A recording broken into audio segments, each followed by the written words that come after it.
Halo semuanya, Assalamualaikum. Balik lagi macam biasa di video reaction saya kali ini guys, oke? Semoga semuanya sehat selalu. Nah, kali ini saya mau tengok video pembahasan tentang ini ya. Kenapa Indonesia dipilih jadi nama daripada Nusantara?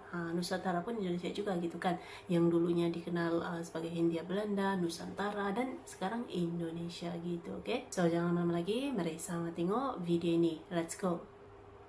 Kenapa ya nama negara kita itu Indonesia dan bukan Nusantara? Pertanyaan ini bisa aja muncul di pikiran kita, terutama dekat-dekat hari kemerdekaan. Jawabannya tentu bukan karena nama Indonesia lebih bagus aja dibandingkan sama Nusantara, tapi ada representasi perjalanan negara di balik nama itu.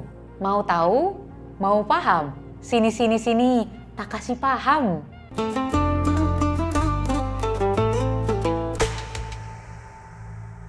Kalian tahu nggak kalau sebenarnya istilah Nusantara itu sudah ada sejak zaman kerajaan-kerajaan di Asia Tenggara, jauh sebelum ada Indonesia.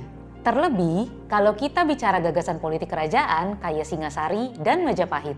Contohnya, tahun 1286, Raja Singasari Kertanagara mengirim Arca Amogapasa ke Kerajaan Melayu di Dharmasraya, Sumatera. Pengiriman ini menunjukkan adanya kepentingan politik Kertanagara untuk membangun pengaruh di kawasan dan menghadapi ancaman bangsa Mongol. Terus, apa hubungannya sama istilah Nusantara? Dulu belum ada gagasan negara kesatuan seperti sekarang.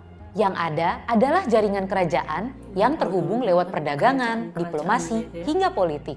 Dan salah satu gagasan politik Kertanagara adalah Cakrawala Mandala Dwipantra, yaitu ambisi politik untuk menyatukan pulau-pulau di luar Jawa di bawah pengaruhnya. Konsep Dwipantra inilah yang menjadi cikal bakal lahirnya istilah Nusantara. Istilah ini makin populer di era kerajaan Majapahit. Dalam kitab Pararaton, Pati Gajah Mada mengikrarkan Sumpah Palapa yang terkenal. Bagian penting dari sumpah itu berbunyi, Lamun huwus kalah Nusantara, isun amukti palapa. Yang artinya, jika telah mengalahkan Nusantara, saya baru akan melepaskan puasa. Nah, berabad-abad kemudian, barulah muncul istilah Indonesia. Uniknya, kata Indonesia baru muncul pertama kali dari literatur ilmiah Eropa pada abad ke-19. Pada 1850, seorang peneliti Inggris bernama George Samuel Windsor Earl menulis mengenai penduduk kawasan Kepulauan Hindia.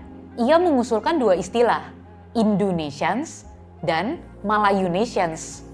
Tapi kemudian koleganya, James Richardson Logan, menggunakan istilah yang berbeda, Indonesia. Kata itu berasal dari bahasa Yunani, Indos yang berkaitan dengan India, dan Nesos yang artinya pulau.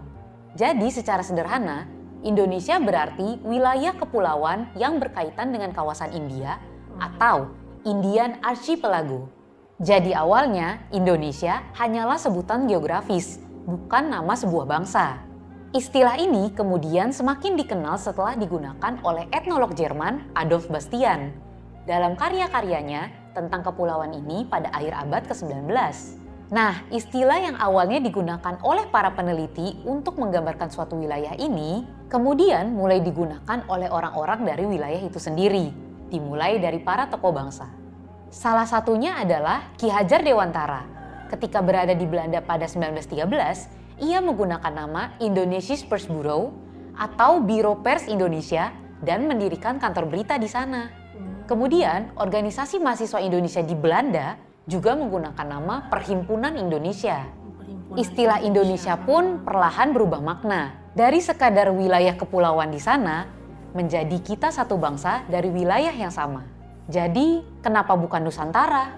Jawabannya karena kedua istilah itu punya perjalanan sejarah yang berbeda dan konsep serta makna yang berbeda. Nusantara berakar sejarah yang jauh lebih tua dan berkaitan dengan hubungan antar pulau pada zaman kerajaan.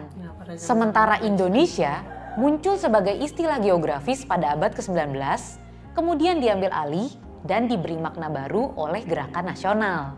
Indonesia akhirnya menjadi nama yang digunakan untuk menggambarkan sebuah bangsa dan negara modern. Sementara Nusantara tetap hidup sebagai konsep sejarah dan kebudayaan. Kalau menurut kamu gimana soal Indonesia dan Nusantara ini? Tulis pendapat kamu di kolom komen ya.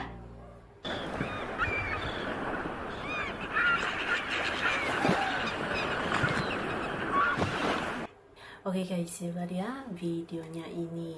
Jadi Indonesia Nusantara ya mempunyai perjalanan gitu sejarahnya gitu ya, menjadi apa tuh sekarang ini dikenal dengan nama Indonesia, dulu Nusantara gitu ya. Sebelum kan zaman dulu itu banyak gitu apa tuh kerajaan-kerajaan gitu ya Nusantara yang berkaitan dengan Nusantara gitu ya. Jadi apa tuh Nusantara ataupun Indonesia sekarang ini gitu kan memiliki sejarah perjalanan yang panjang di Nusantara ataupun Indonesia lah gitu ya sekarang ini. So terima kasih banyak sebab kamu sudah menonton video ini. Jangan lupa untuk subscribe, like, komen, dan juga share ya. Kita bertemu lagi di video reaction saya yang seterusnya. Assalamualaikum.